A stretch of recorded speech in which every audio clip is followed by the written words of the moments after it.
మధ్యలో అనగా తన పిల్లలైనటువంటి వారి మధ్యలో ఉండాలని తప్పించి వారందరూ ప్రయాణములో ఉన్న లేదా స్థిర నివాసాలలో ఉన్న ఎక్కడ ఉన్నా కూడా వారి మధ్యలో ఉండాలని తప్పించి ఉంటున్నాడు అనేటువంటి విషయాన్ని నిన్నటి దినంన తెలుసుకొని ఉంటున్నాం. అయితే ప్రయాణములలో ఉన్నప్పుడు వారి మధ్యలో ఉన్నాడు,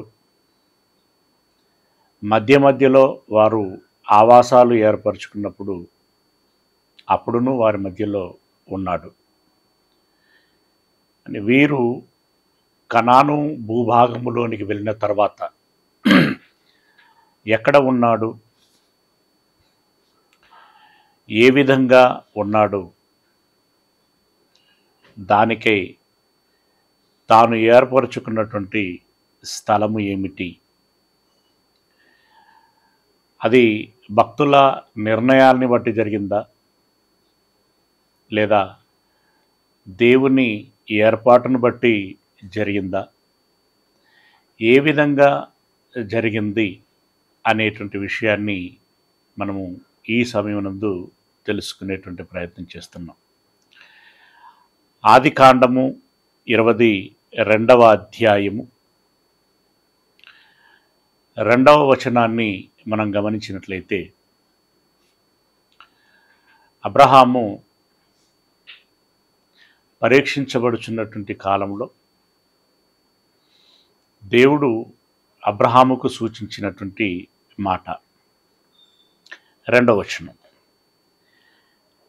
నీకు ఒక్కడై ఉన్న నీ కుమారుణ్ణి అనగా నీవు ప్రేమించు ఇస్సాకును తీసుకొని మోరియా దేశమునకు వెళ్ళి అక్కడ నేను నీతో చెప్పబోవు పర్వతములలో ఒకదాని మీద దహన బలిగా నీ కుమారుణ్ణి అర్పించుమని చెప్పెను.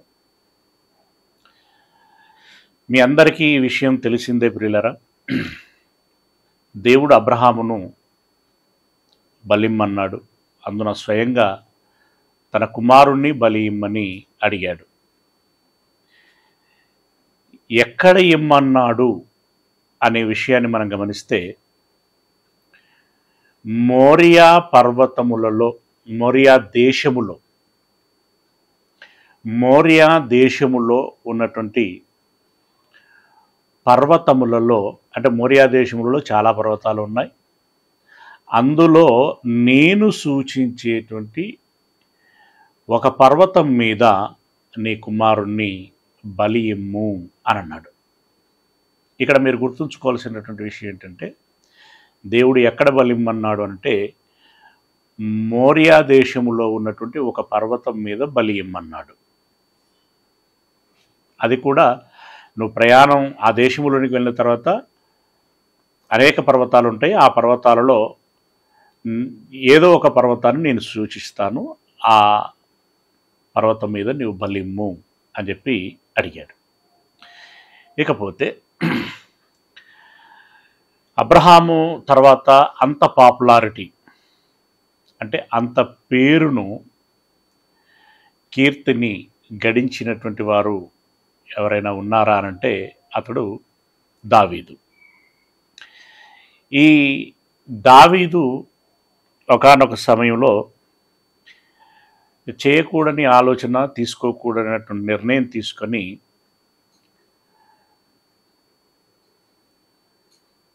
దాదాపుగా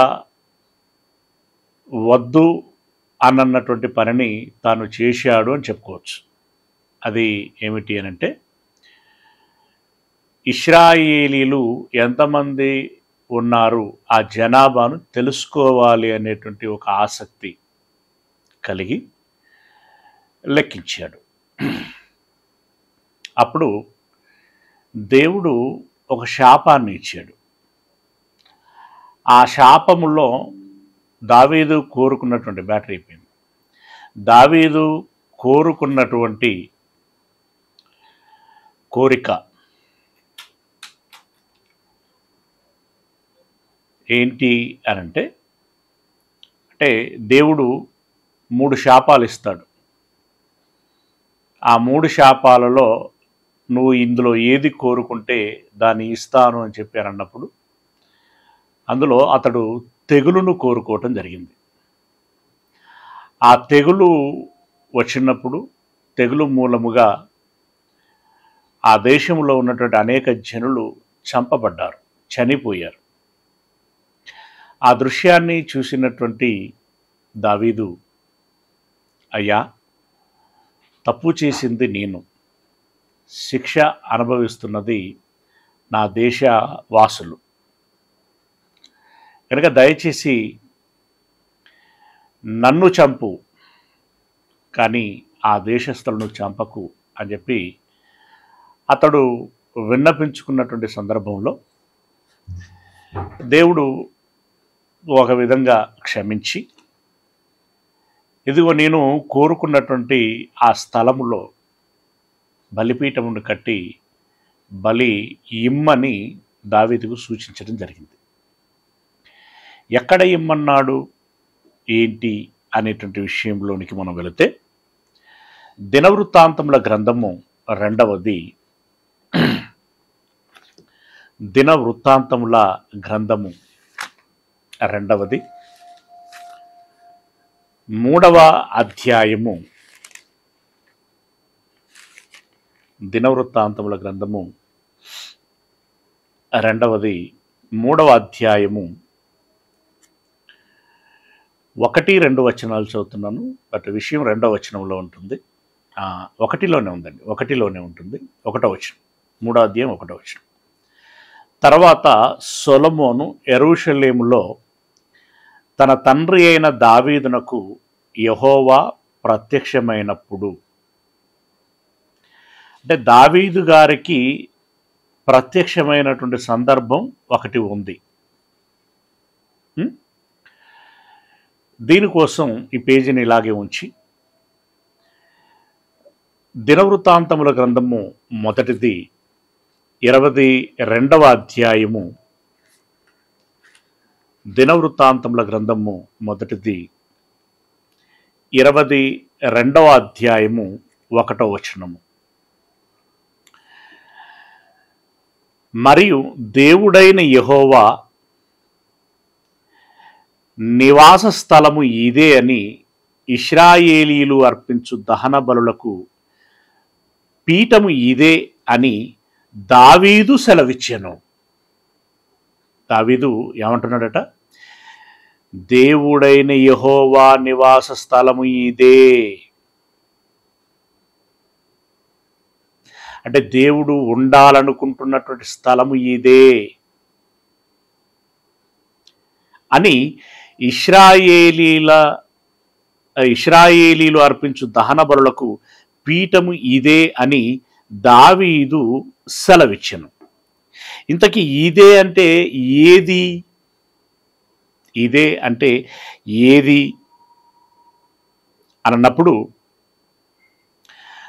18వ వచనం, 21వ అధ్యాయము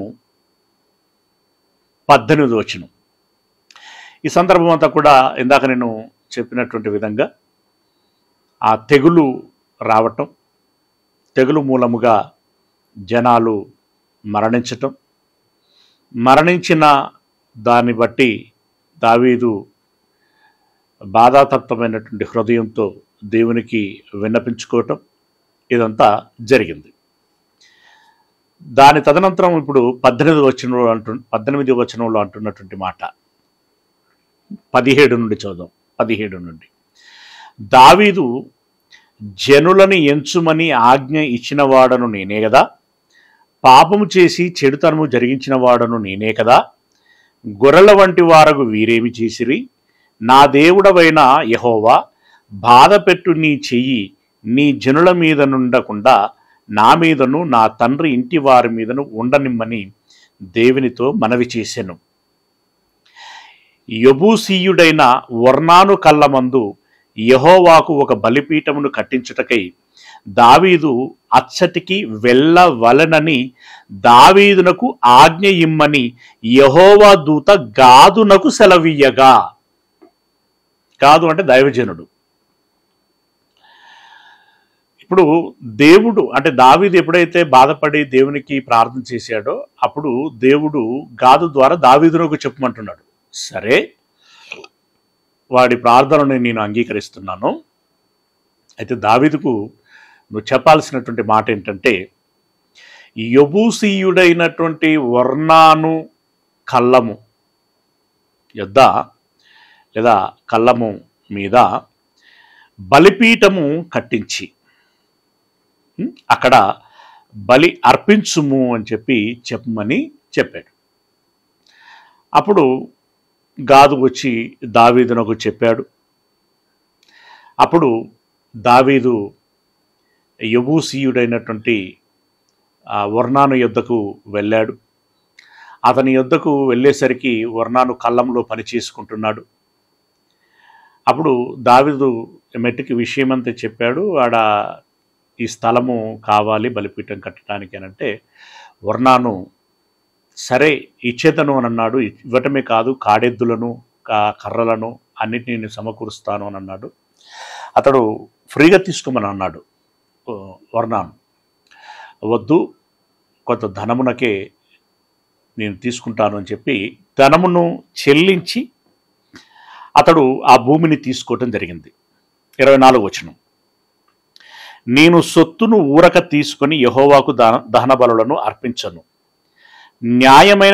న్యాయమైన క్రయధనము ఇచ్చి దాన్ని తీసుకొందునని ఒర్నానుతో చెప్పి ఆ భూమికి 600 తులముల బంగారమును అతనికి ఇచ్చాను. పిమ్మట దావీదు యెహోవాకు అచ్చట ఒక బలిపీఠము కట్టించి దహన బలులను సమాధాన బలులను అర్పించి యెహోవాకు మొరపెట్టగా ఆయన ఆకాశములో నుండి దహన బలిపీఠం మీదికి అగ్ని వలన అతనికి ప్రత్యక్షమయ్యను. యెహోవా దూతకు ఆజ్ఞాపింపగా అతడు తన కత్తిని మరలా వరలో వేసెను. అంటే వారి మీదికి తెగులు రూపంలో విరుచుకుపడినటువంటి దేవదూత తన కత్తిని తీసుకొని వరలో పెట్టుకుంది అనంటే దాని అర్థం ఏంటంటే ఇక శిక్షించటం, తెగులు వారి మీదకి పంపించటం అనేటువంటిది ఆపేశాడు అని దాని అర్థం. ఓకే, ఇక ఇప్పుడు ఏ కళ్ళమునైతే తీసుకున్నాడో, ఏ కళ్ళములోనైతే బలిపీఠం కట్టుమని దేవుడు చెప్పిన మేరకి కట్టాడో దాన్ని దృష్టిలో పెట్టుకొని ఇప్పుడు 22వ అధ్యాయం 1వ వచనంలో చెప్తున్నాడు. ఏమని? దేవుడైన యెహోవా నివాస స్థలము ఇదే అని, ఇశ్రాయేలీలు అర్పించు దహన బలులకు పీఠం ఇదే అని దావీదు సెలవిచ్చాను. అంటే దేవుడు కోరుకున్న స్థలం ఇది, బలిపీఠము కట్టుమని సెలవిచ్చినటువంటి స్థలము ఇది.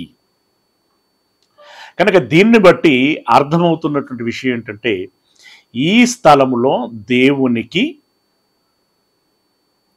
శాశ్వతమైనటువంటి నివాసమును కల్పించాలి అని దావీదు తన మనస్సులో ధృవపరుచుకొని పనిలో పనిగా ఇశ్రాయేలీలందరికీ సెలవిచ్చినటువంటి మాట.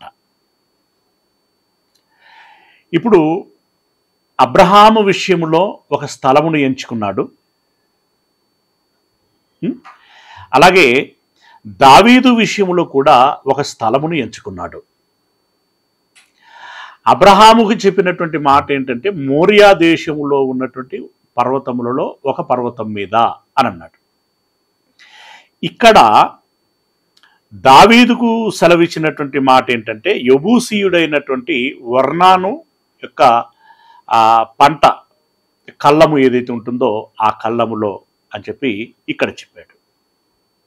ఓకే, ఇప్పుడు మనము దినవృత్తాంతముల గ్రంథము 2వ 3వ అధ్యాయము 1వ వచనాన్ని చదువుతున్నాం.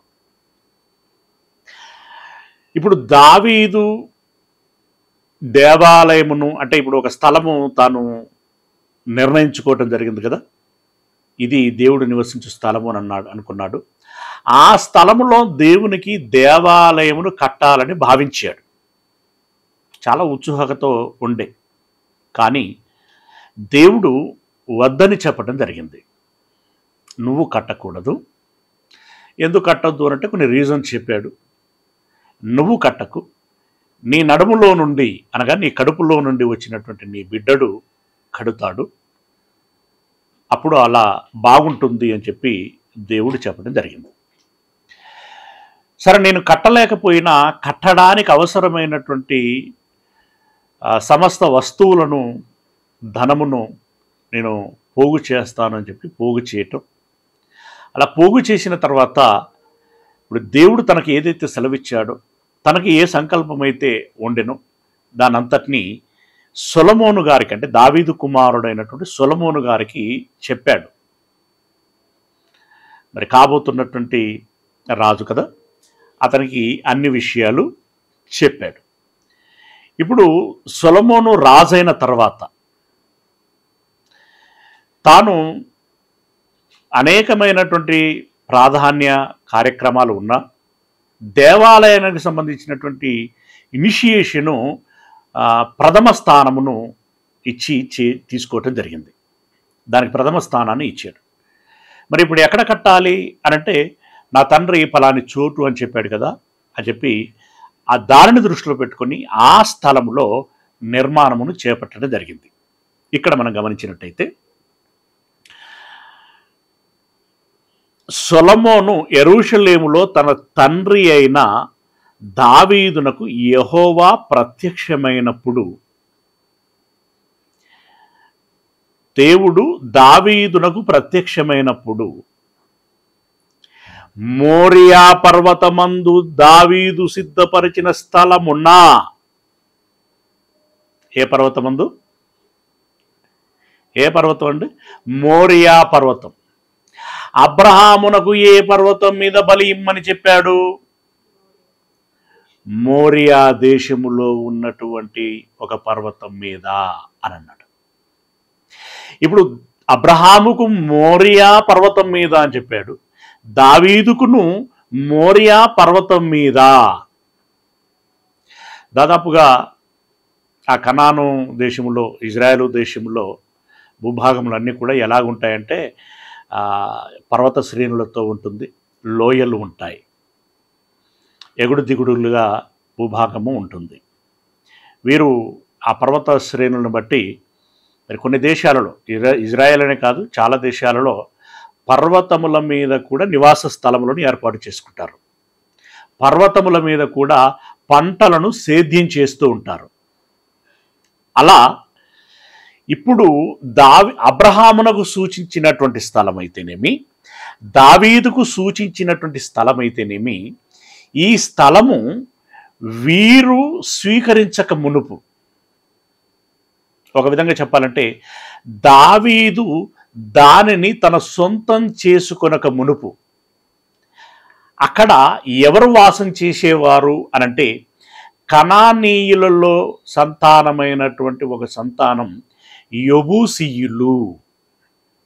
అందుకే ఇప్పుడు యెబూసీయుడైన వర్ణాను అని మనం చదువుకున్నాం ఇందాక. వర్ణాను ఎవరు అంటే కనానీయుడు. ఈ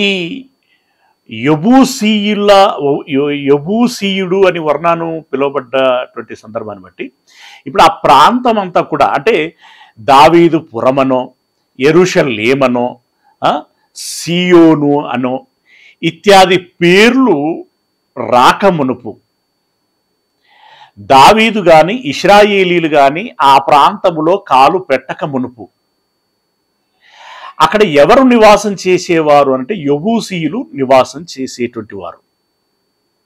అది యెబూసీయుల దేశంగా పిలువబడుచు ఉండేటువంటిది. దావీదు అంటే యెహోషువ గారి కాలములో నుండి దావీదు గారి కాలం వరకు కనానీల భూభాగం అంతటిని స్వతంత్రించుకోవడం జరుగుతున్నది అంచెలంచెలుగా. ఒక విధంగా చెప్పాలి అనంటే దావీదు గారి కాలములో ఆ తంతు ముగించబడింది.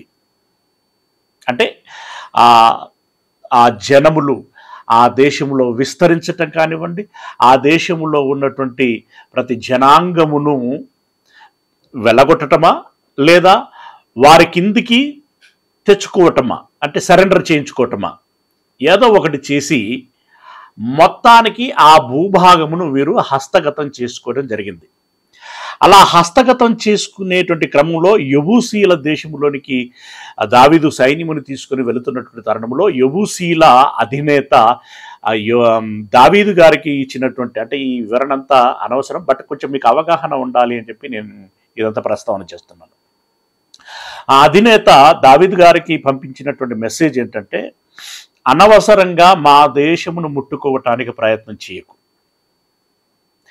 మా దేశములో ఉన్నటువంటి అవిటివారు, అంటే దివ్యాంగులు, కుంటివారు, సోన్సో, వీళ్ళు చాలు నిన్ను ఎదిరించటానికి, నిన్ను మట్టుపెట్టడానికి. జాగ్రత్త సుమా, నువ్వు ఎక్కడైనా విస్తరించవచ్చు, ఎక్కడైనా దండయాత్ర చేసి ఉన్నావు కావచ్చు, ఎక్కడైనా విజయాలు సాధించేవి కావచ్చు, కానీ మా దేశంలో నీ పప్పులు ఉడకవు అన్నట్టుగా మెసేజ్ పంపించాడు. సరే చూద్దాము అని చెప్పి దావీదు గారు సైన్యుని తీసుకుని వెళ్ళాడు. ఇక ఆయనకి అది పెద్ద మ్యాటర్ కాదు, వాళ్ళందరినీ ఓడించాడు. మొత్తానికి ఆ యెబూసీల దేశమును హస్తగతం చేసుకున్నాడు. తదుపరి అక్కడ నిర్మాణాలు చేపట్టడం జరిగింది. నిర్మాణాలు చేపట్టినప్పుడు మొదటగా దానికి ఉన్నటువంటి పేరు ఏంటంటే దావీదుపురం. దావీదుపురం. ఈ దావీదుపురమే తదనంతర కాలంలో సియోనుగా పిలువబడింది. ఆ తదనంతర కాలములో యెరూషలేముగా పిలువబడింది. వారి వారి ఇబ్రూ భాషలో ఉన్నటువంటి పదాల యొక్క అర్థాన్ని బట్టి ఆ కాలక్రమంలో ఈ పేర్లు వాడబడుతూ వచ్చాయి, లేదంటే రూపాంతరము చెందుతూ వచ్చాయి. ఓకే, అది మొదటగా యెబూసీల ప్రాంతం, తర్వాత సియోను పర్వతం, ఆ తర్వాత దావీదుపురం, ఆ పిమ్మట యెరూషలేము అని ఈ విధంగా పేర్లతో పిలువబడటం అనేట్టు జరిగింది. ఈ దావీదుపురము లేదా సియోను పర్వతము, లేదా సియోను పర్వతమని కొన్నిసార్లు పిలువబడటం జరిగింది, సియోను పురము అని చెప్పి కూడా చాలాసార్లు పిలువబడటం జరిగింది. అంటే ఎందుకు అనంటే అది పర్వతం మీద ఏర్పాటు చేయబడినటువంటి పట్టణం. అది అక్కడ ఇప్పుడు దావీదు పట్టణం కట్టేసరికి అక్కడ పట్టణం లేదా అనంటే ఉంది, యెబూసీలది ఉంది. అంటే అక్కడే ఇండ్లు ఉన్నాయి, అక్కడే వ్యవసాయం చేస్తున్నారు, అక్కడే ఇప్పుడు వర్ణానికి సంబంధించినటువంటి వ్యవసాయ క్షేత్రం ఉంది, అక్కడ ఒక కళ్ళం ఉంది. ఆ కళ్ళములో దావీదు ఇందాక బలిచ్చాడు. అదే దేవుడు ఏర్పాటు చేసుకున్నటువంటి స్థలము, దేవుడు నివసించాలని ఎంచుకున్నటువంటి స్థలము అని చెప్పి సొలొమోను గారికి చెప్పారు. ఇప్పుడు సొలొమోను గారు ఏం చేశారంటే, మోరియా పర్వతమందు దావీదు సిద్ధపరిచిన స్థలమున యెబూసీయుడైన ఒర్నాను కళ్ళమందు దావీదు ఏర్పరిచిన స్థలమున యెహోవాకు ఒక మందిరమును కట్టనారంభించెను అని అన్నాడు. ఓకే, ఇక దీనికి నేను మీకు రిలేటెడ్ రెఫరెన్స్లు ఇస్తాను. ఇందాక నేను మాట్లాడినటువంటి విషయాలు ఏవైతే ఉన్నాయో వీటికి రిలేటెడ్ రెఫరెన్స్లు ఇస్తాను. మీరు తప్పకుండా చదవాలి అవి, ఎందుకంటే టైం అంతా ఇటే ల్యాగ్ అవుతుంది కనుక నేను వాటిని తీసి చదివి వాటిని వివరించాలి అని నేను అనుకోవట్లేదు. బట్ మీరు చదివితే మీకు మంచి అవగాహన రావడానికి అవకాశం ఉంటుంది. ఏ అవగాహన అంటే ఏదో యాదృచ్ఛికంగా ఏదో గ్రుడ్డిగా ఒక స్థలం, అంటే మందిరం కట్టుకోవటానికి లేదా దేవాలయం కట్టడానికి ఒక స్థలం కావాలి కాబట్టి పలాని స్థలం ఖాళీగా ఉంది కదా, అది బాగుంది కదా, అక్కడ కట్టేసేయండి అని చెప్పి వీళ్ళకు వీరుగా ఎంచుకున్నటువంటి స్థలము కాదది. దేవుని యొక్క ప్రణాళికలో, దేవుని యొక్క చిత్తములో, దేవుడు ఎంచిన స్థలములో దావీదు నిర్ణయించగా సొలొమోను కట్టాడు అనేటువంటి విషయము ఇక్కడ మనం అర్థం చేసుకోవలసినటువంటిది. ఇది ఎప్పటి నుండి సూచిస్తున్నాడు అనంటే అబ్రహాము గారి కాలములో నుండే సూచించటం అనేటువంటిది జరుగుతున్నది. అబ్రహాముకు చెప్పాడు మోరియా పర్వతములలో ఒక పర్వతం మీద అన్నాడు. దావీదుకు చెప్పాడు యబూసీల దేశంలో ఉన్నటువంటి వర్ణాను కళ్ళములో అని చెప్పి. ఆ కళ్ళం ఎక్కడుందయ్యా అంటే ఇందాక చెప్పాడు కదా, మోరియా పర్వతము మీద అని చెప్పాడు. అలా దావీదు సెలవిచ్చినటువంటి దాన్ని బట్టి సొలొమోను ఆ స్థలాన్నే నిర్ణయించి ఆ స్థలంలో మందిరమును కట్టడం జరిగింది. ఇప్పుడు ఈ 3 విషయాలకి సపోర్ట్ చేసేటువంటి లేదా బలపరిచేటువంటి వచనాలు ఇంకొన్ని ఉన్నాయి. వాటిని మీరు రాసుకోండి, తర్వాత వాటిని చదవండి. ఊరికే రాసుకుంటే ప్రయోజనం ఏం లేదు కదా, రాసుకోండి, తర్వాత వాటిని చదవండి. నేను ప్రశ్నలు కూడా మేబీ వీటిలో నుండి ఇవ్వటానికి ప్రయత్నం చేస్తాను. మీకు ఏ రెఫరెన్స్లు అయితే ఇస్తున్నానో వాటిలో నుండి ఇవ్వటానికి ప్రయత్నం చేస్తాను. రెండవది, మీకు కొంతకాలం తర్వాత అంటే ఇప్పుడు మేబీ ఈ రోజుకి ఇది 30వ పాఠం, మనం ప్రారంభించిన నాటి నుండి ఇది 30వ పాఠం. ఈ 30 పాఠాలు జరిగాయంటే నా ఒక ఉద్దేశము లేకుంటే మనందరికీ ఆరోగ్యదాయకమైన విషయం ఏంటంటే ప్రతి 30 పాఠముల తర్వాత ఒక అసైన్మెంట్. మనం ఇక్కడ ఇట్లా ఆన్లైన్లో ఉన్నాం కాబట్టి దీన్ని ఏం చేయాలా అని చెప్పి నేను ఇంకా ఆలోచిస్తున్నాను. మనం అందరం దగ్గరగా భౌతికంగా కలుసుకునేటువంటి అవకాశము ఉంటే కనుక ఒక పరీక్ష నిర్వహిస్తే బాగుండు అనేటువంటి ఆలోచన నాకుంది. దీని గురించి నేను ఆలోచన చేస్తాను. మీకు అవసరమైతే ఆన్లైన్లో పరీక్ష రాయటానికి ఏవైనా అవకాశము ఉన్నట్లయితే, లేదంటే మీరు స్వచ్ఛందంగా అన్న మరి మేము వచ్చి పరీక్ష రాస్తాము అనేటువంటి అభిప్రాయాన్ని కనుక మీరు సెలవు ఇవ్వగలండి. అయితే ఈ పరీక్షతో సర్టిఫికెట్ ఇవ్వను, బట్ మనం ఇంతవరకు ఏం నేర్చుకున్నాము, ఎంత జ్ఞాపకం ఉంచుకున్నాము, ఏ మేరకి దాన్ని మళ్ళీ ఎక్స్ప్రెస్ చేయగలుగుతున్నాము అనేటువంటి ఒక సెల్ఫ్ ఎగ్జామింగ్ కోసము ఏర్పాటు చేసేటువంటి ఈ కార్యక్రమం. సరే, మొత్తానికి మాత్రం మీకు పరీక్ష పెట్టడం అనేది జరుగుతుంది. ఫైనల్గా మరొక పరీక్ష పెట్టడం జరుగుతుంది. అలా 2 పరీక్షలు అకాడమిక్ వైజ్గా పెట్టడం జరుగుతుంది. ఆ తదుపరి మరి ఇంట్రెస్ట్ ఉన్నటువంటి వారికి సర్టిఫికెట్ ఇవ్వటం జరుగుతుంది. కనుక మీరు అంటే ఇదంతా ఎందుకు చెప్తున్నానంటే ఏ విషయాన్ని కూడా మీరు నెగ్లెక్ట్ చేయకూడదు.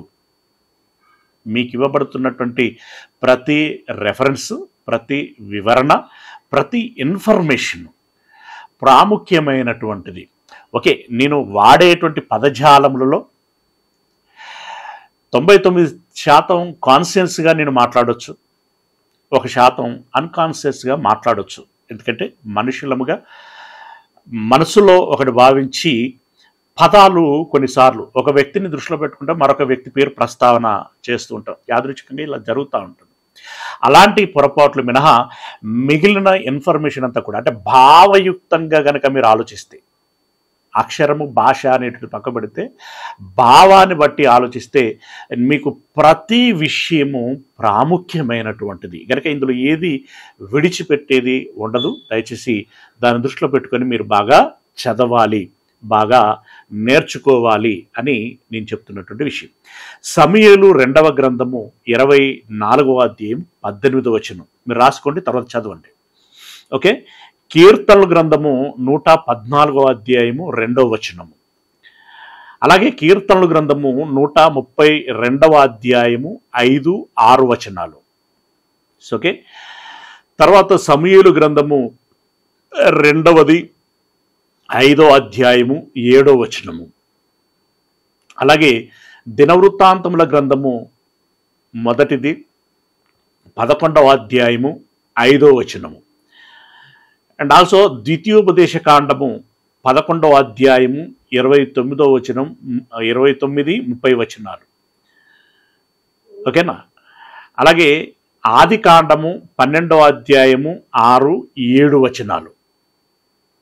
మళ్ళీ రిపీట్ చేస్తున్నాను.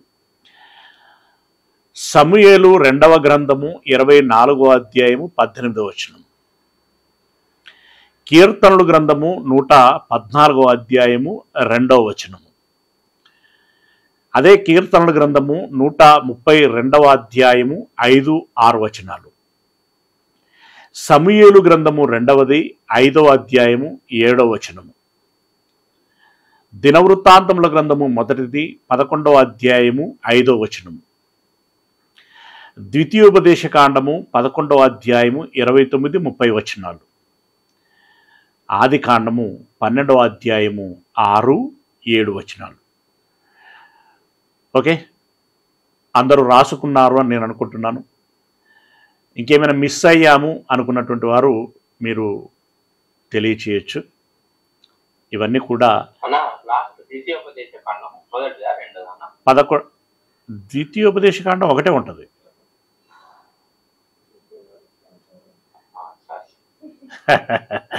పంచకాండములలో ద్వితీయోపదేశకాండము ఒకటే ఉంటుంది. అందులో 11వ అధ్యాయము 29-30 వచనాలు. ఓకేనా? రైట్. దినవృత్తాంతముల గ్రంథం 1ది 11వ అధ్యాయము 5వ వచనం.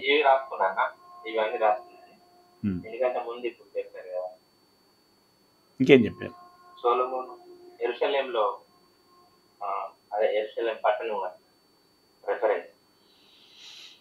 ఇందాక చదివిందా? 3వ అధ్యాయం దినవృత్తాంతముల గ్రంథం 2వది 3వ అధ్యాయం 1వ వచనం. ఓకేనా? రైట్. ఇలా ఒక స్థలమును దేవుడు ఎంచుకోవటం జరిగింది. ఆ స్థలములో నిర్మాణము చేయాలని దావీదు భావించాడు. భావించినటువంటి దానిని సొలొమోను గారు నెరవేర్చాడు. అలా దేవాలయమును తాను కట్టాడు. మొత్తానికి అనేక అపసోపాలు పడి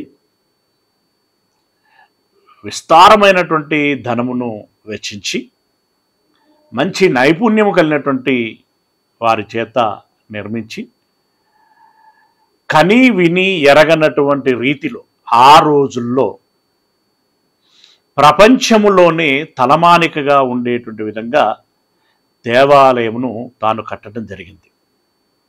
కట్టబడినటువంటి ఆ దేవాలయాన్ని బట్టి ప్రపంచములో ఉన్నటువంటి దేశాధినేతలు ప్రజలందరూ కూడా ఎంతగానో కొనియాడటం అనేటువంటిది జరిగింది.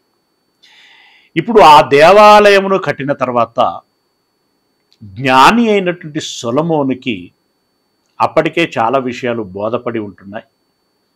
దాన్ని బట్టి తాను దేవునికి ఒక ప్రార్థన చేశాడు. ఎప్పుడు? కట్టడం పూర్తయిన తర్వాత. ఏమని ప్రార్థన చేశాడు అని మనం గమనించినట్టయితే రాజుల గ్రంథము 1ది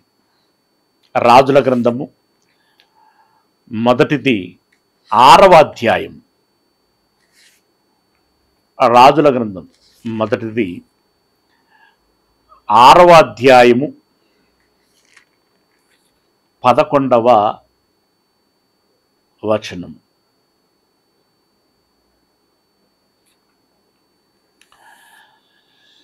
కట్టుచున్నప్పుడు దేవుడు సొలొమోనుతో మాట్లాడినటువంటి మాట 11వ వచనం.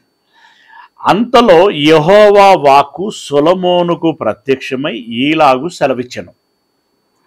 ఈ మందిరమును నీవు కట్టించుచున్నావే, నీవు నా కట్టడలను న్యాయ విధులను అనుసరించి నడుచుకొనుచు నేను నియమించిన ఆజ్ఞలన్నిటినీ గైకొనిన ఎడల నీ తండ్రి అయిన దావీదుతో నేను చేసిన వాగ్దానమును నీ పక్షముగా స్థిరపరిచెదను.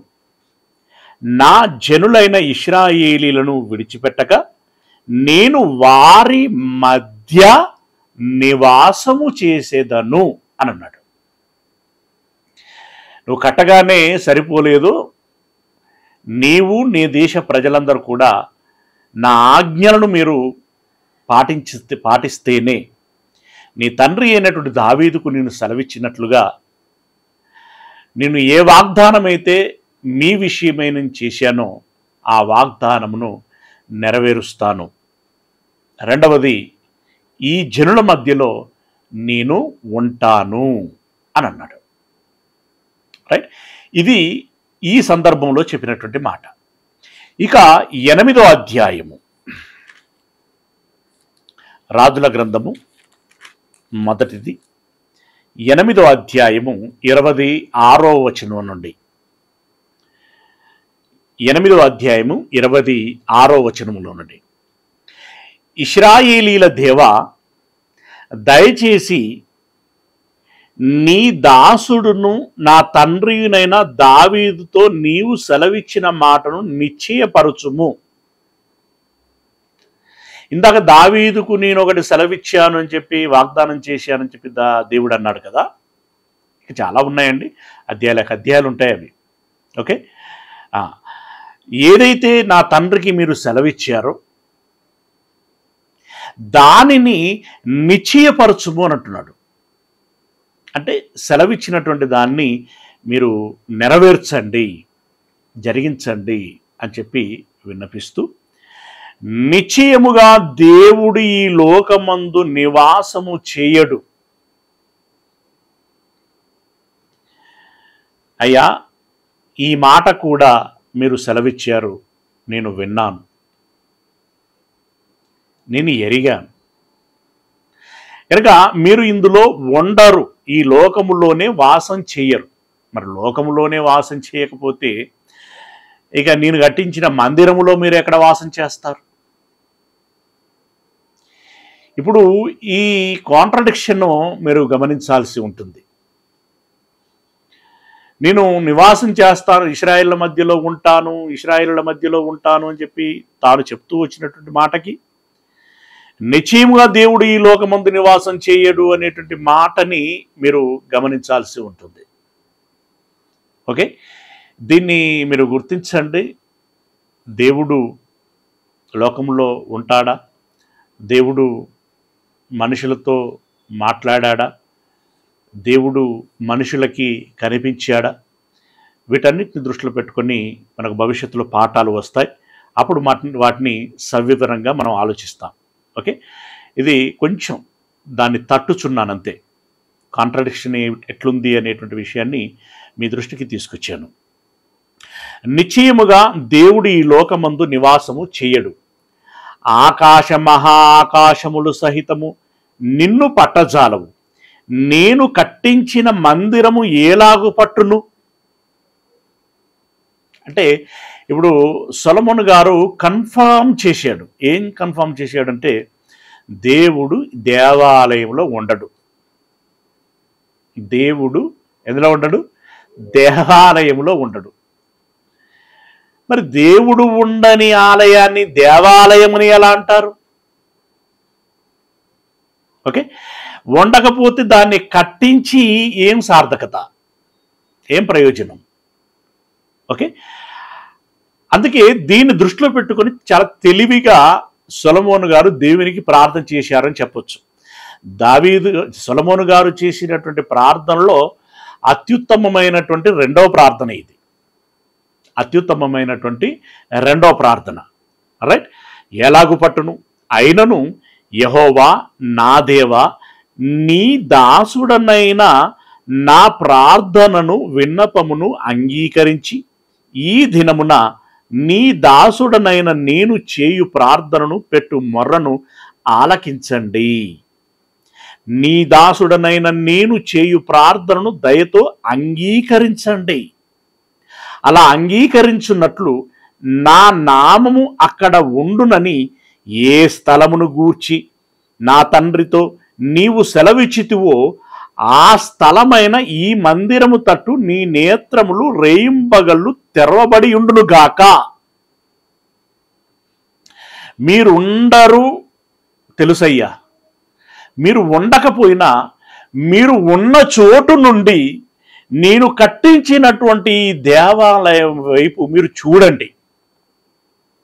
ఎవరు వస్తున్నారు, ఎలా వస్తున్నారు, ఏమని ప్రార్థన చేస్తున్నారు, వారి అవసరాలేంటి, వాళ్ళ కష్టాలేంటి, నష్టాలేంటి, నేను వారికి ఏ విధంగా సహాయం చేయాలి, ఏ విధంగా వారిని ఆశీర్వదించాలి, ఏ విధంగా వారికి కావలసినటువంటి ప్రతి విధమైన తోడ్పాటుని ఇవ్వాలి అని చెప్పి దయచేసి ఆ విషయంలో మాత్రం మీరు దృష్టి పెట్టండి. మీరు ఉండకపోయినా పర్వాలేదు, ఎందుకంటే మేమెంతటి వాళ్ళం, మా హస్తములు ఏపాటివి, మేము ఏమి నిర్మించగలం, అందులో మీరు ఎలా ఉండగలరు? మహా ఆకాశములే నిన్ను పట్టజాలవు, కాబట్టి కనీసం మీ దృష్టి ఉంచండి అని అన్నాడు.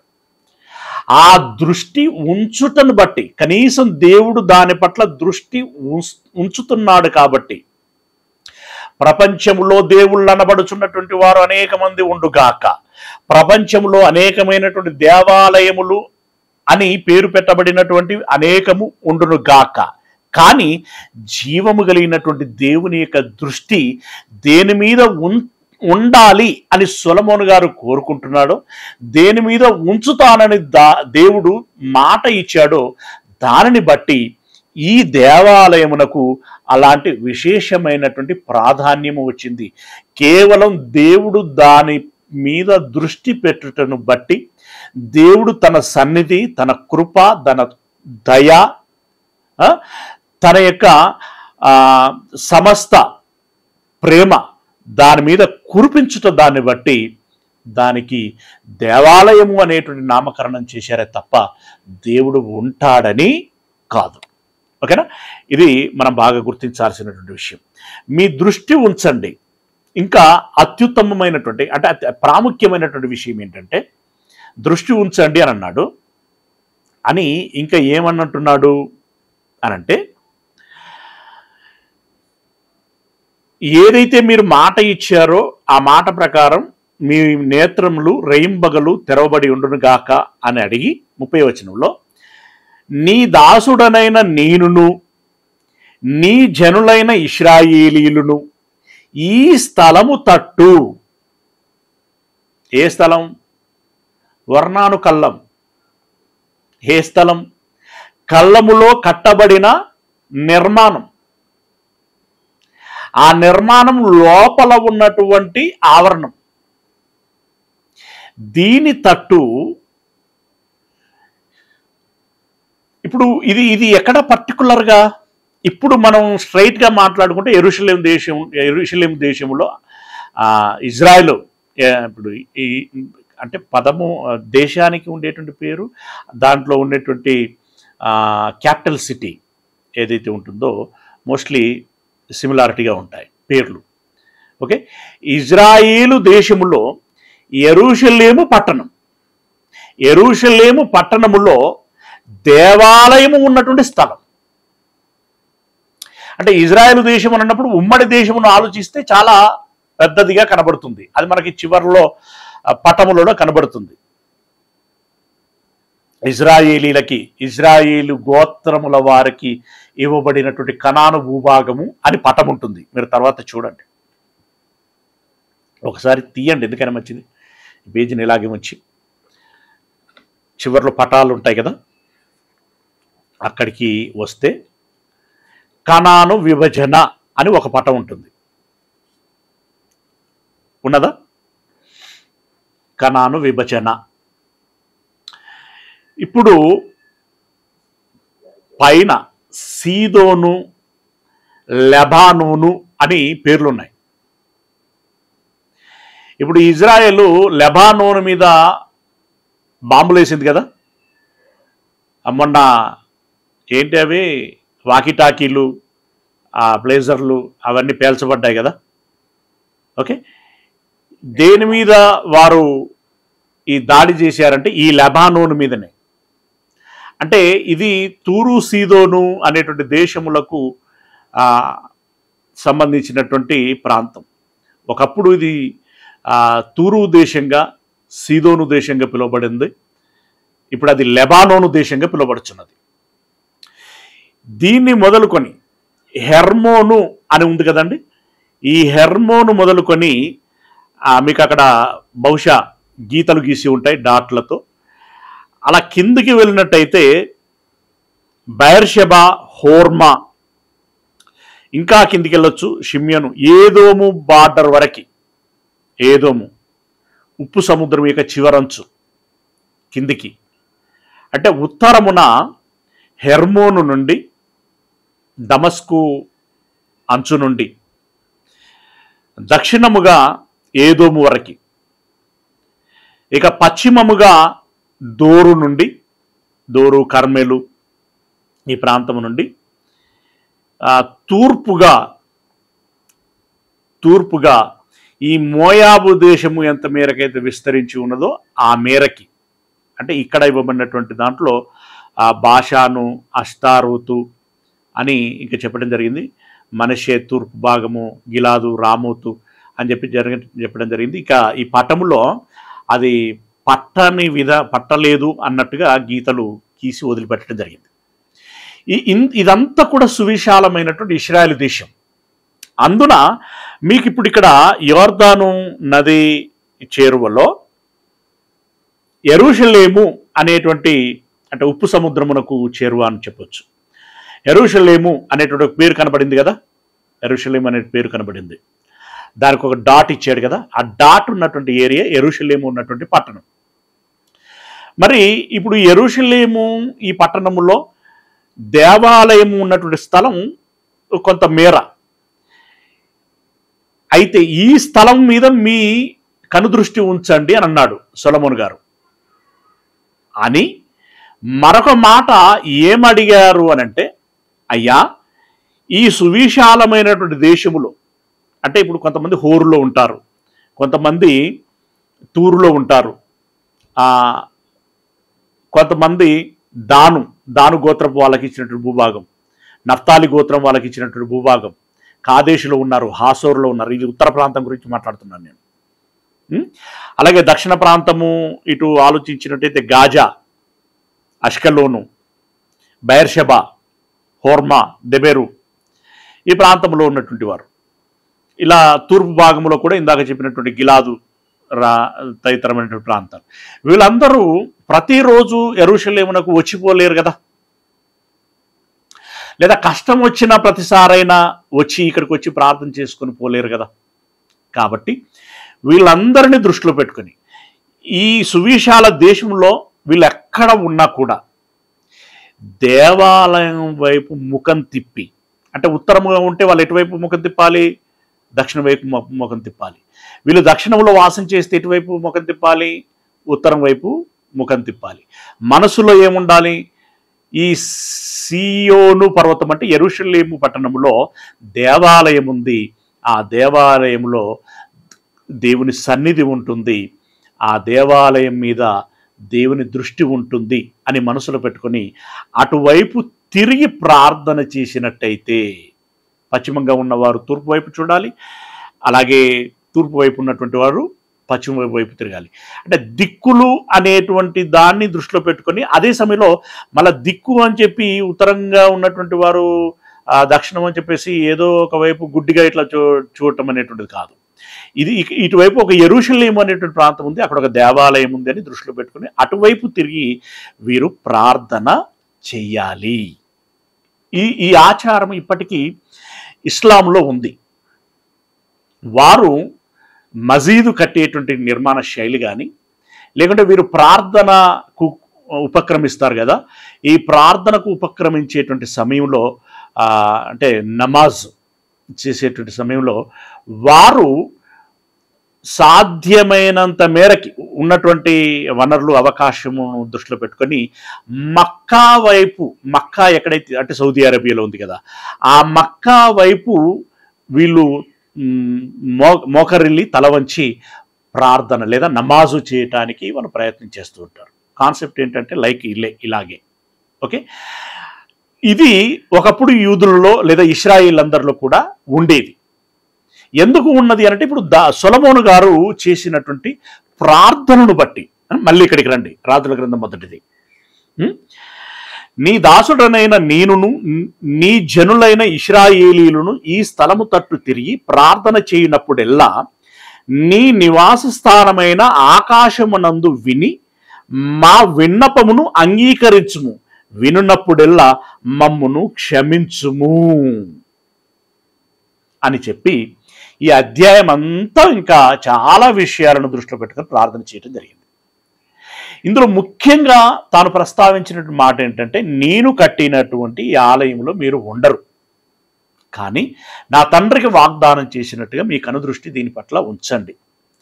ఇకపోతే నేను నా ప్రజలందరూ కూడా ఈ దేశంలో ఎక్కడ ఉన్నా ఈ దేవాలయం వైపు తిరిగి ప్రార్థన చేసినట్టయితే దయచేసి వారి పాపాలను క్షమించండి, వారి విన్నపాలను స్వీకరించి సమాధానమును దయచేయండి అని సొలొమోను గారు విన్నపం చేసుకున్నారు. మరి ఈ ప్రార్థనలో అనేక విషయాలు ఉన్నాయి. ఇందులో ఇది ముఖ్యమైనటువంటి విషయం అని మనం గమనించాం. ఈ విషయాన్ని విన్నటువంటి దేవుడు తన స్పందనని ఎలా తెలియచేశాడు? మరి ఏం మాట్లాడుతున్నారో, బుర్రుందా, బుద్ధి ఉందా, ఏమడుగుతున్నావురా అని అన్నాడా, సరే అని అన్నాడా అని చూస్తే 9వ అధ్యాయము 3వ వచనం, రాజుల గ్రంథము మొదటిది 9వ అధ్యాయము 3వ వచనం. 3వ వచనంలో ఏమంటున్నాడు? దేవుడు అతనితో ఈలాగు సెలవిచ్చాను. అతనితో అంటే ఎవరితో? సొలొమోనుతో. అంటే ఇప్పుడు 1వ వచనం చదివితే, సొలొమోను యెహోవా మందిరమును రాజనగరను కట్టుటయు తాను చేయగోరినదంతటిని చేయుటయు ముగించిన తర్వాత గిబియోనులో ప్రత్యక్షమైనట్లు 2వ మారు యెహోవా సొలొమోనుకు ప్రత్యక్షమై ఆ సొలొమోనుతో ఈలాగు సెలవిచ్చాను, నా సముఖమందు నీవు చేసిన ప్రార్థన విన్నపములను నేను అంగీకరించి తిని నా నామము అక్కడ సదాకాలము ఉంచుటకు నీవు కట్టించిన ఈ మందిరమును పరిశుద్ధపరిచియున్నాను. నా దృష్టియు నా మనస్సును ఎల్లప్పుడూ అక్కడ ఉండును. అంటే జ్ఞానము కలిగినటువంటి సొలొమోనుకు తెలిసిన విషయము, దేవుడు ఉండడు, కానీ కనీసం దేవుని దృష్టి ఉండాలి అని కోరుకుంటే, ఇప్పుడు దేవుడు ఏమంటున్నాడంటే, నేను నా దృష్టి అక్కడ ఉంచుతాను, నా మనస్సు కూడా 24 గంటలు అక్కడ ఉంటుంది అని అన్నాడు. ఇప్పుడు దృష్టి మనస్సు ఉండటను బట్టి అది దేవాలయముగా ఎంచబడింది. కేవలం మనస్సును దృష్టిని ఉంచటం మూలంగా అది దేవాలయంగా ఎంచబడింది. దేవుని మనస్సు ఉండటం అంటే మామూలు విషయం కాదు కదండి. ఇప్పుడు తాను నేరుగా, ఒకవేళ కాసేపు అనుకుందాం, తాను నేరుగా ఉండి మనస్సు మాత్రం అక్కడ లేకపోతే ప్రయోజనం లేదు కదా. తాను లేకపోయినా మనస్సు ఉంటే ప్రయోజనం. ఆ మనస్సు అలా ఉంచబడింది. అంటే కనీసం తన మనస్సు అక్కడ ఉండటం అంటే, ఇప్పుడు ఆయన మనస్సు ఎప్పుడు ఇశ్రాయేలీయుల మధ్యలో తిరుగుతూ ఉంటుంది. అవునా? తన మనస్సు ఎప్పుడు ఇశ్రాయేలీయుల కోసముగా తపిస్తూ ఉంటుంది. అలాగే ఇశ్రాయేలీయులు కూడా నా దేవుని సన్నిధి, నా దేవుని దృష్టి ఇదిగో ఈ యెరూషలేములో, ఈ దేవాలయంలో ఉన్నది అని భావించి వారు ప్రతి విశ్రాంతి దినమున అక్కడికి వచ్చి తాము ప్రార్థించాలి, స్తుతించాలి, కృతజ్ఞతలు చెల్లించాలి, అలాగే దేవుని సందేశాన్ని వినాలి. ఈ విధంగా వారు కలుసుకొనుటకు ఒక మంచి వేదిక అని ఏర్పాటు చేసుకోవటం జరిగింది. ఇక్కడ మనం గమనించాల్సినటువంటి విషయం ఏంటంటే, దేవుడు సర్వాంతర్యామి అని మరి రీసెంట్గా కొన్ని పాఠాల్లో చెప్పాను. మరి మీరు ఎంతమంది విన్నారో నాకు తెలియదు. సర్వాంతర్యామి అనేటువంటి విషయము. సరే, అతడు ఇందున్నాడు అందులేడు అనేటువంటి ఆ దృష్టి పెట్టకుండా ఆయన లేకున్నా ఉన్నట్లే. ఎందుకంటే ఆయన అంత శక్తివంతుడు, అంత సామర్థ్యము కలిగినటువంటి వాడు. ఓకే, అలా ఆ స్థలము దేవాలయముగా ఎంచబడి అలా వారితో దేవుడు వాసం చేస్తున్నాడు. మానసికంగా, మనస్సుతో వాసము చేస్తున్నాడు. అయితే ఇప్పుడు మనం నిన్నటి పాఠంలో చెప్పుకుంటున్నటువంటి దానిని బట్టి గుడారము లేదా మందసము వారి మధ్యలో ఉంచాలని నిర్ణయించినటువంటి దానిని బట్టి, అంటే మోషే చేత ఏ గుడారము అనేటువంటి మందిరమును ఏర్పాటు చేశాడో అది మొదలుకొని సొలొమోను చేత కట్టించబడినటువంటి ఈ కట్టడము కూడా ఏ కాన్సెప్ట్తో చెప్పడం జరిగిందంటే, నేను నా జనుల మధ్యలో ఉండాలి అనేటువంటి ఆ దృష్టికోణములో దానంతటినీ చెప్పటము జరిగింది. ఇక చివరగా ఈ దినమునకు యెషయా గ్రంథము 66వ అధ్యాయము, యెషయా గ్రంథము 66వ అధ్యాయము 1-2 వచనాలు. యెషయా గ్రంథము 66వ అధ్యాయము 1-2 వచనాలు. ప్రభువగు యెహోవా ఆత్మ నా మీదకు వచ్చి ఉన్నది,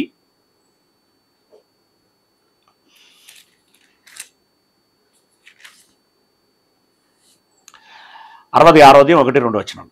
యెహోవా ఈలాగు ఆజ్ఞ ఇచ్చుచున్నాడు, ఆకాశము నా సింహాసనము, భూమి నా పాదపీఠము. మీరు నా నిమిత్తము కట్టనుద్దేశించు ఇల్లు ఏపాటిది? నాకు విశ్రమ స్థానముగా మీరు కట్టనుద్దేశించున్నది ఏపాటిది? అవన్నీ నా హస్తకృత్యములు, అవి నా వలన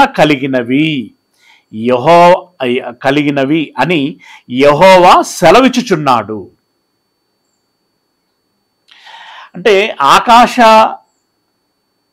ఆకాశము నా సింహాసనం, భూమి నా పాదపీఠము అంటే ఇంత విశాలతలో ఉండేటువంటి నేను మీరు కట్టించేటువంటి నిర్మాణములో అది ఎంత ఉంటుంది? దానిలో నేను ఉంటానని మీరు ఎలా అనుకుంటారు? పైగా హస్తకృతములైనటువంటి ఆలయం, అవి కూడా మీరు ఆలయానికి వినియోగించినటువంటి రాళ్ళైతేనేమి, కర్రలైతేనేమి, మిగిలిన ఏ పదార్థమును మీరు వాడినా కూడా దానంతటినీ నేను ఇచ్చిందే కదా అని చెప్పి పరోక్షంగా ఏం చెప్పాడు అంటే, మీరు కట్టిన దేవాలయములో నేను ఉండలేను అని అన్నాడు. మరేముంటుంది అనంటే, మనస్సు ఉంటుంది, చూపు ఉంటుంది, సన్నిధి ఉంటుంది. ఇక అపోస్తలుల కార్యములు 17వ అధ్యాయము, అపోస్తలుల కార్యములు 17వ అధ్యాయము 24వ వచనం. 17వ అధ్యాయము 24వ వచనం.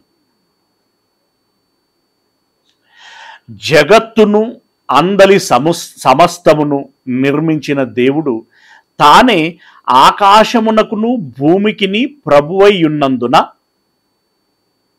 అసలు జగత్తునే కలగజేశాడు, అందులో ఉన్నటువంటి సమస్తమును ఆయనే కలగచేశాడు.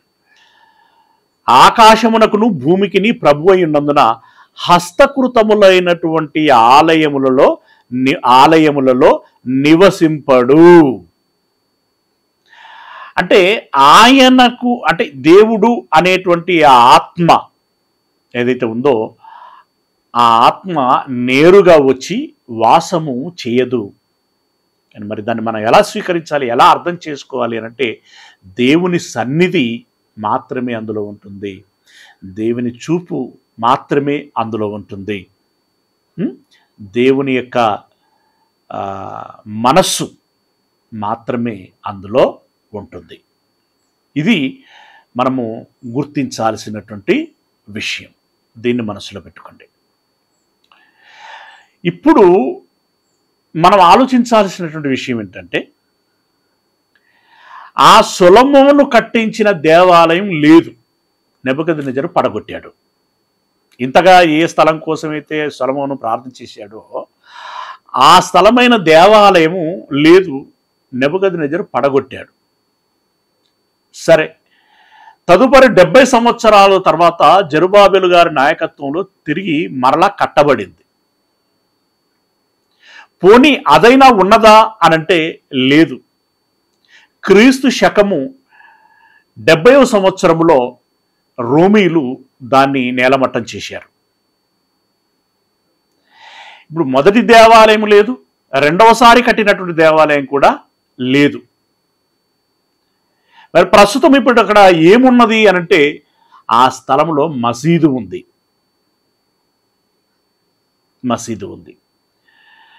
మరి ఇప్పుడు దేవాలయము ఏది? దేవుని సన్నిధి ఎక్కడ ఉంటుంది? చూపు ఎక్కడ ఉంటుంది? మనస్సు ఎక్కడ ఉంటున్నది? ఇప్పుడు ఏంటి మనకు ఆల్టర్నేట్? ఇప్పుడు మనం ఆయన ఎక్కడ ఉన్నాడని దృష్టిలో పెట్టుకొని ప్రార్థన చేయాలి. ఆయన ఎక్కడ ఉన్నాడని ఆయన సన్నిధికి రావాలి. ఎక్కడ ఉన్నాడని ఆయన సన్నిధిలోనికి వచ్చి కలిసి ప్రార్థన చేయాలి, లేదా ఆరాధన చెయ్యాలి. ఈ సంగతులను గురించి రేపటి దినమున తెలుసుకునేటువంటి ప్రయత్నం చేద్దాం. ఓకేనా? మేబీ మీరు అర్థం చేసుకుంటున్నారు, మీకు అర్థం అవుతున్నది అని నేను భావిస్తున్నాను. ఓకే, ప్రార్థన చేసుకుందాం. సర్వోన్నతుడైనటువంటి మా దేవుడా, మీ పాదములకు మరొకసారి వందనాలు చెల్లిస్తూ ఉన్నాం తండ్రి. అనేక విషయాలని పరిశీలనాత్మకంగా మీరు సెలవిచ్చినటువంటి మాటలని మేము అధ్యయనము చేస్తూ తెలుసుకుంటూ ఉన్నాం. మాకు పూర్తి అవగాహనను అనుగ్రహించండి. మరవకుండా ఉండులాగున మంచి జ్ఞాపక శక్తిని దయచేయండి అయ్యా. సంపూర్ణ అవగాహనను కలిగిస్తూ సంపూర్ణ జ్ఞానమును మాకు ప్రసాదించండి. మేము మా విశ్వాసము, మా భక్తి జీవితాన్ని అరకొరగా కాకుండా సంపూర్ణంగా అర్థవంతంగా జీవించటానికి సహాయం దయచేయమని వేడుకుంటున్నాం అయ్యా. మమ్మల్ని అందరినీ మీరు దీవించండి. మీ కృపాక్షేమములు మాకు దయచేయమని వేడుకుంటున్నాం. మీ పిల్లలైనటువంటి కుటుంబాల అన్నిటిలో కూడా మంచి క్షేమాన్ని, సమాధానాన్ని దయచేయమని వేడుకుంటున్నాం మా తండ్రి. ఈ దినపు పనులలో, మీ పిల్లల పనులలో కావలసినటువంటి మేలులను దయచేయమని వేడుకుంటూ మమ్మల్ని అందరినీ మీ చేతులకు అప్పగించుకుంటూ మీ ప్రియకుమారుడు ప్రభువునైనటువంటి క్రీస్తు యేసుల వారి దయగల నామమున ప్రార్థించి విన్నపించుకుంటున్నాం మా పరమ తండ్రి. ఆమేన్. మన కన్న తండ్రి అయినటువంటి దేవుని ప్రేమ, ప్రభు అయినటువంటి యేసుక్రీస్తు వారి యొక్క కృపారక్షణ, పరిశుద్ధాత్మీయ అన్యోన్య సహవాసము, సహాయము ఈ మాటలు విన్నటువంటి మనందరికీ,